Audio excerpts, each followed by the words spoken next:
की योजनाओं का आधार कमियों का अभ्यास कर ही कर सकते हैं। कमियां दूर कैसे होगी इसकी नीति बनाकर ही कर सकते हैं, और नीति का इम्प्लीमेंटेशन कैसे होगा इसको संपूर्ण रूप से आयोजित कर ही आप विकास कर सकते हो। अगर अनुसंधान नहीं है तो ये नहीं हो सकता। सिक्रू ट्राइबल रिसर्च इंस्टीट्यूट की संख्या में भी बहुत बढ़ोतरी करी है, 27 बनाए हैं, और सेंटर फॉर एक्सेलेंस ऐसे कोई क्राइटेरिया ही नहीं था, मोदी जी ने आने के बाद बनाया। मुझे कहते हुए आनंद है कि 49 प्रतिष्ठान आज सेंटर ऑफ एक्सीलेंस के रूप में सर्टिफाइड है। शायद वो उड़ीसा या गुजरात या झारखंड में गांव में जो ट्राइबल महिला है उसको मालूम नहीं, मगर ट्राइबल जनप्रतिनिधियों ने, ट्राइबल के क्षेत्रों में काम करने वाले एनजीओ ने, इस रिसर्च इंस्टीट्यूट के अंदर काम करने वाले रिसर्चर ने इसका बहुत अच्छे से उपयोग करना चाहिए कि आदिवासी का, ट्राइबल का स्वास्थ्य कैसे ठीक हो, इसकी खान पान की परंपराएं बनाए रखते हुए इसके न्यूट्रिशन के प्रॉब्लम को कैसे हल कर पाए, जो परंपरागत रोग है इसको हम कैसे हटा पाए, और इसको सम्मान के साथ आत्मनिर्भर कैसे बनाए जाए। ये सारी चीजों को इस इंस्टीट्यूशन और सेंटर फॉर एक्सीलेंस से ही हम आगे बढ़ा सकते हैं। मोदी जी ने 2014 में ही महसूस किया था कि ट्राइबल रिसर्च में बहुत बड़ी भिन्नता है, हर राज्य का एक अलग स्वभाव है, राज्यों में भी कई बार जिले जिले में ट्राइब्स का अलग स्वभाव है।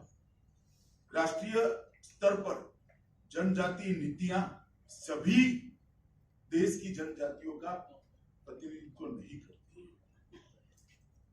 जनजाति संबंधी लेगेसी के मुद्दों पर भी कई सारे विवाद सालों से लटके हुए, इसका भी निपटारा जरूरी है, और जनजाति मुद्दों पर नॉलेज बैंक भी बनाना चाहिए। ये सभी चीजों को ध्यान में रखकर इंस्टीट्यूशन की कल्पना की गई थी और इंस्टीट्यूशन की स्थापना की। दिन है जो सालों से जनजातीय विकास के लिए, जनजाति की संस्कृति, संस्कार, कला, इसके संरक्षण और संवर्धन के लिए अनुसंधान भी करते हैं, नीतियां बनाने का काम भी करते हैं, और नीतियों का इम्प्लीमेंटेशन हो इसके लिए वॉचडॉग का भी काम करते हैं। इस सभी के लिए एक बहुत महत्वपूर्ण दिन है, क्योंकि आज श्री नरेंद्र मोदी जी की कल्पना के अनुसार राष्ट्रीय जनजाति अनुसंधान संस्थान आज अस्तित्व में आ रहा है, इसकी शुरुआत हुई है। मित्रों, जब भी कोई एक नई शुरुआत होती है हमें लगता है कि ठीक है भाई, एक और रिसर्च इंस्टीट्यूट बन गया, कोई अनुसंधान संस्थान बन गया,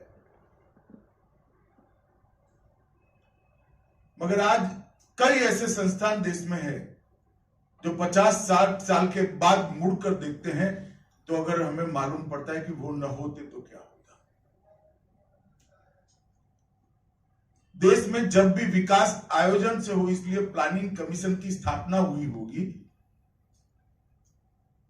शायद इससे भी कम महत्व का वो कार्यक्रम होगा, मगर प्लानिंग कमीशन और बाद में अब नीति आयोग का योगदान देश के विकास में जब देखते हैं तब मालूम पड़ता है कि अगर प्लानिंग कमीशन न होता तो विकास की गाड़ी हमारी डिरेल हो जाती, अलग रास्ते पे चली जाती। अनुसंधान के आधार पर विकास और विकास के मीठे फल हमने प्लानिंग कमीशन के देखे। जब किसी ने भेल की स्थापना करी होगी तब महज एक विद्युत उत्पादन के उपकरणों को बनाने वाले कारखाने के रूप में देखा होगा, मगर जब आज एनालिसिस करते हैं 60 साल के बाद, 65 साल के बाद, कि देश के 91% विद्युत बनाने वाले कारखानों में जो संयंत्र है वो भेल का बनाया हुआ है। जब भेल न होता तो क्या होता। ऐसा देने में LIC का योगदान देखते हैं तब मालूम पड़ता है कितनी बड़ी घटना। उसी तरह से कि आज जनजातीय विषयों पर एक अनुसंधान कार्य के लिए राष्ट्रीय जनजाति अनुसंधान संस्थान जो बन रहा है वो इतना ही बड़ा कार्य है।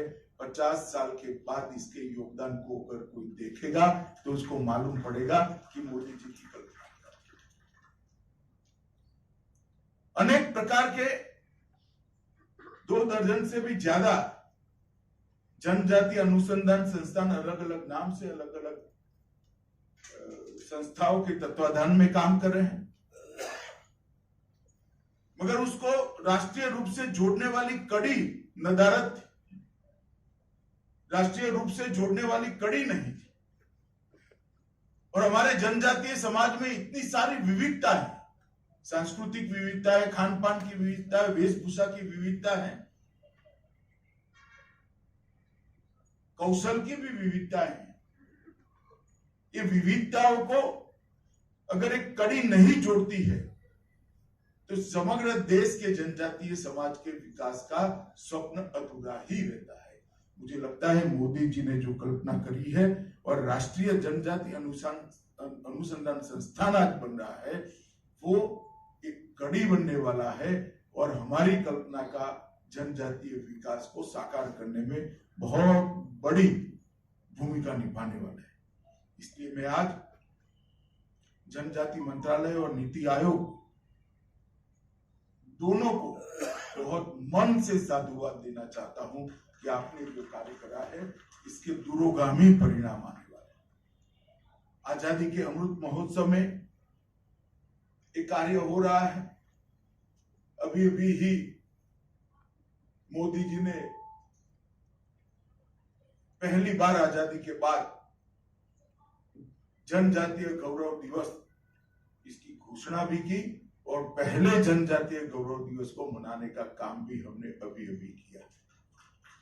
उसके बाद एक बहुत महत्वपूर्ण माइलस्टोन जिसको कह सकते हैं कि इस प्रकार का कार्यक्रम आज हो रहा है। कहने को राजनीतिक भाषणों में बोलना अलग बात है, मगर उसको जमीन पर उतारना बहुत महत्वपूर्ण होता है। मोदी जी पहले भी जब गुजरात में मुख्यमंत्री था मैं उनका